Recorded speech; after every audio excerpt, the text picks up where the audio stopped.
pokoknya Caca. Jadi sekali lagi saya singkatkan itu karena hanya itu. Saya udah 3 kali ketemu Anies, udah hat-trick.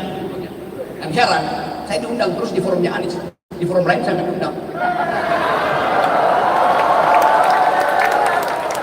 Padahal saya masih menganggap 2 kandidat itu juga punya pikiran. Tapi mahasiswa ini memiliki sebuah kemewahan yang barangkali tidak dimiliki yang lain.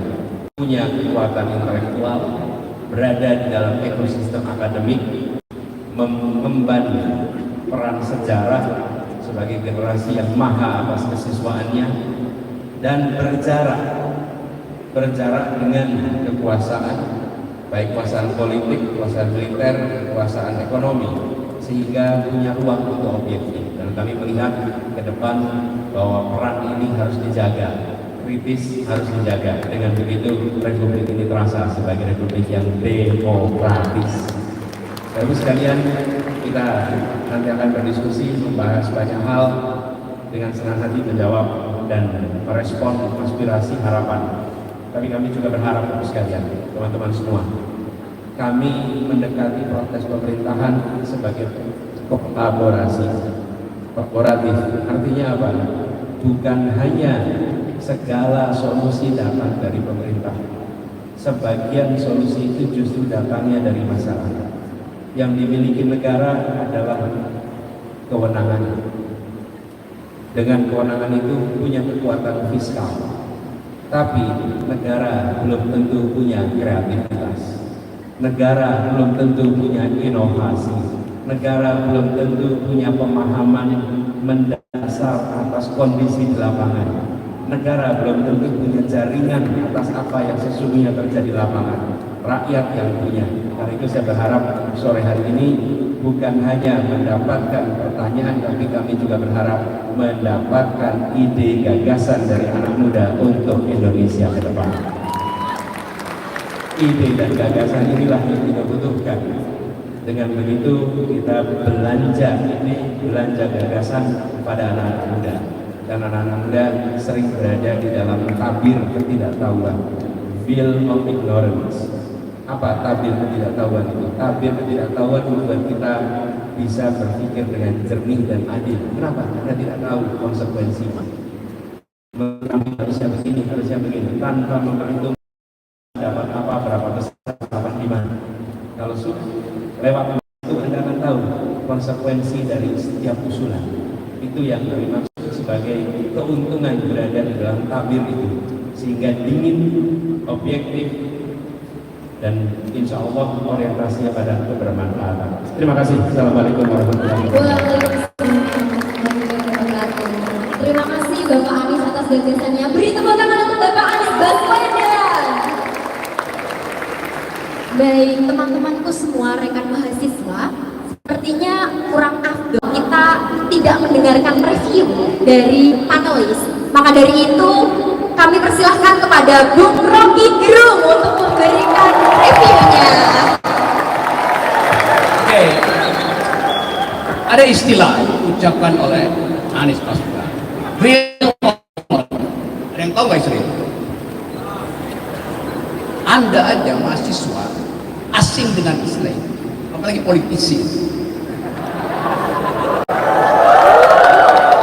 Hanya dosen yang mampu mengucapkan istilah dan mampu mempertanggungjawabkan pengetahuan dia tentang istilah itu. Yang belajar philosophy, legal, politics, itu istilah datang dari John Rawls. Di dalam bukunya A Theory of Justice, ada di halaman 213.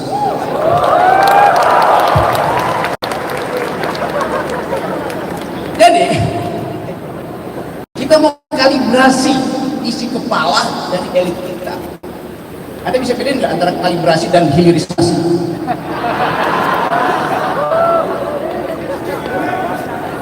Kalibrasi artinya mencari ukuran yang tepat. Hilirisasi artinya membohongi ukuran.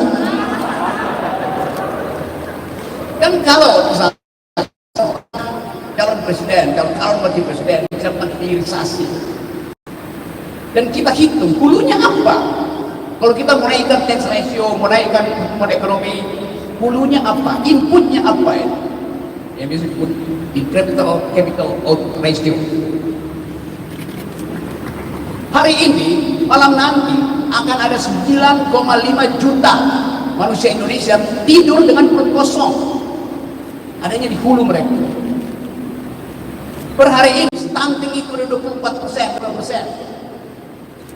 Rasionya artinya 1 dari 4 bayi yang lahir akan kekurangan nutrisi otak.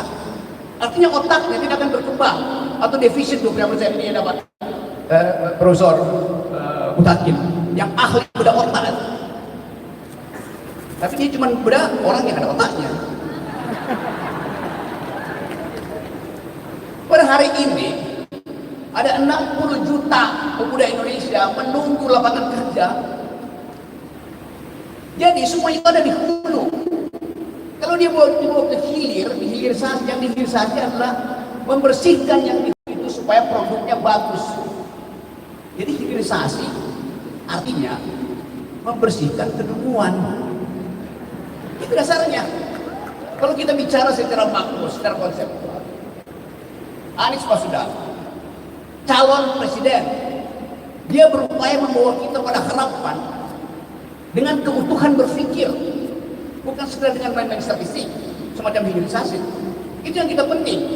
Seorang calon presiden dikasih kemampuan, kita tuntut kemampuannya untuk memberi politics of hope, harapan, dengan kekuatan argumen, dengan kemampuan untuk mengolah keadaan hari ini dan diseberangkan menjadi kebahagiaan.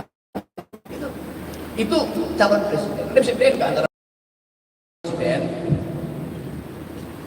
bekas presiden, dan presiden bekas. Anies calon presiden, SBY bekas presiden.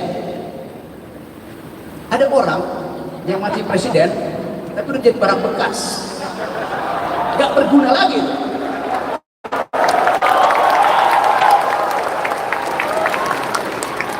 Saya balik pada soal kita. Yang kita perlukan bukan forum debat yang dibangun oleh KPU, di mana moderatornya cuma jadi timekeeper, habis waktu. Dia nggak bisa interupsi kesalahan berpikir dari seorang kandidat atau panelis cuma bagian ngambil dari fishbowl. Apa?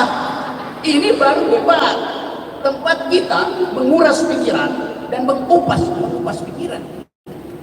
Karena pikiran kalau mau dikupas dan pikiran yang tidak dikupas yang datang isi kepala seseorang, bukan dari bisikan earphone.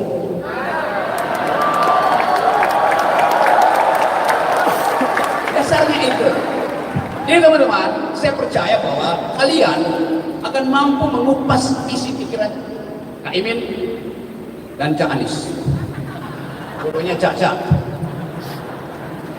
Jadi sekali lagi, saya singkatkan itu karena hanya itu intinya. Saya udah 3 kali ketemu Anies, udah hat-trick.